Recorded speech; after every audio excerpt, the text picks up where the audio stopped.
This is strange. This is so weird. Back in 2020 when COVID lockdown was happening, I was like, all right, well, there are no movies, so I'll pull from the 90s and review movies I have not talked about or reviewed on my channel yet.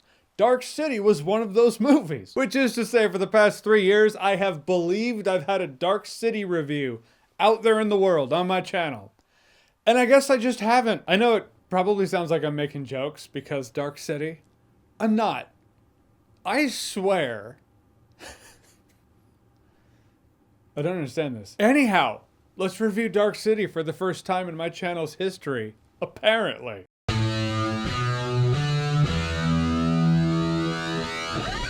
Also, this is going to be a spoiler-free review. I don't care how many years ago this movie came out. It could be 100 years. Still should do a spoiler-free review. Because that's the point here, to intrigue some people who haven't seen Dark City into seeing Dark City, so you can have that magical experience. So Dark City came out in 1998, directed by Alex Proyas, the director of The Crow, which was, man, in the 90s, he was in the zone with the 1-2 punch of The Crow in Dark City. It stars Rufus Su as Mr. Murdoch, who wakes up with a case of amnesia, does not know who he is. He's trying to find out who he is. A detective played by William Hurt's also looking for him because he's like, I think he might be a serial killer. Also, these really pale, creepy guys in long coats who float are also looking for him. It's an amazing, beautiful looking, and compelling noir sci-fi. And if you're about to bounce because I have not kept your attention on this one, please take this one with you. Watch the director's cut, not the theatrical cut, because an entire audience of people who saw the theatrical cut got the movie ruined for them. There is a Kefir voiceover at the very beginning of the theatrical cut of Dark City, spoiling the who, what, when, where, why of the entire film, tainting the experience of this mystery because any clues you're seeing,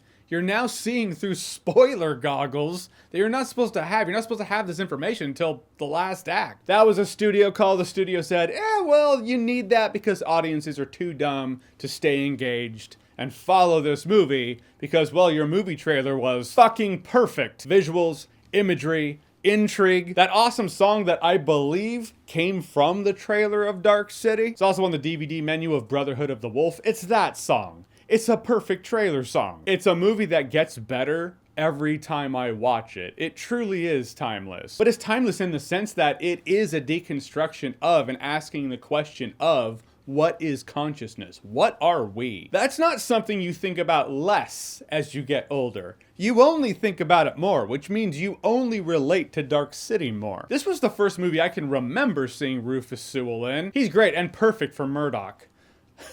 I don't even want to spoil his first name. It's no big deal, but still. At a point, it's like, J. Murdoch, what does that mean? And you're supposed to experience that. He's perfect in this film as the everyday man. Maybe he's a serial killer. Maybe he's a good guy. He has the look of both. He has an intensity in his eyes. I've always loved it. Dark City is the top tier perfect casting when it comes to Rufus Su. The one that shocked me was Kefir Sutherland. In the trailer, he has the most epic turn around because something got your attention scene. I was like, oh, Kefir's gonna be such a fucking badass. Look at him. He's not that kind of guy. He's a bit of a tortured and tormented soul. You could have a prequel film revolving all around his character.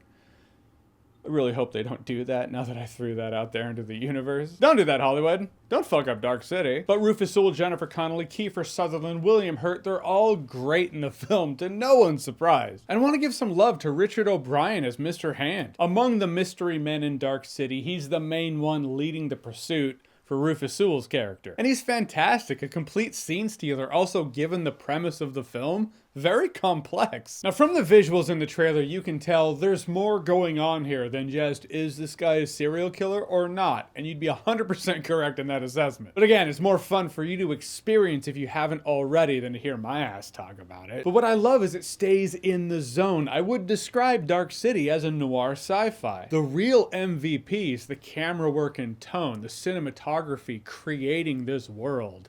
In Dark City, it is God tier. That hybrid aesthetic of different decades coming together, going splat. Almost feels like Burton's Batman if it took place all at night and felt more claustrophobic. Dark City might very well be the film that taught Hollywood, hey, if you do CGI in dark scenes or at night, it hides it. I mean, it's 1998 CGI, so it's still noticeable. The very end of the movie has more of it, but the road getting there, like when there are CGI scenes sprinkled into the film and the city's changing, dude, it's really cool looking. It was at the time. We all have trained eyes at this point to notice CGI. But the high concept it's dealing with, that's what makes it land still. I will say there is a point in the last act where it's a lot more CGI and it's all happening a lot faster. Just in terms of tone and visuals, it just kind of, it always felt out of place. It feels like the antithesis of the road leading to it. It doesn't ruin the experience of Dark City, it's worth mentioning because it is a review after all. But in the end, Dark City is an absolute sci-fi classic of the 90s. Dark City's just engaging from the very beginning. The moment he wakes up, you're hooked. Him not knowing any more or less than the audience and vice versa, it's the perfect setup for a film in which you're discovering the answers together. Also, in the way it's executed, it's a great rewatch now knowing the answers going back through the film. No idea why some suit somewhere would make the call of, yeah, but let's ruin all of that with a voiceover at the beginning. Boom. It's an intriguing, engaging, beautiful sci-fi noir that you will only relate to more the older you get. And Dark City is awesome-tacular.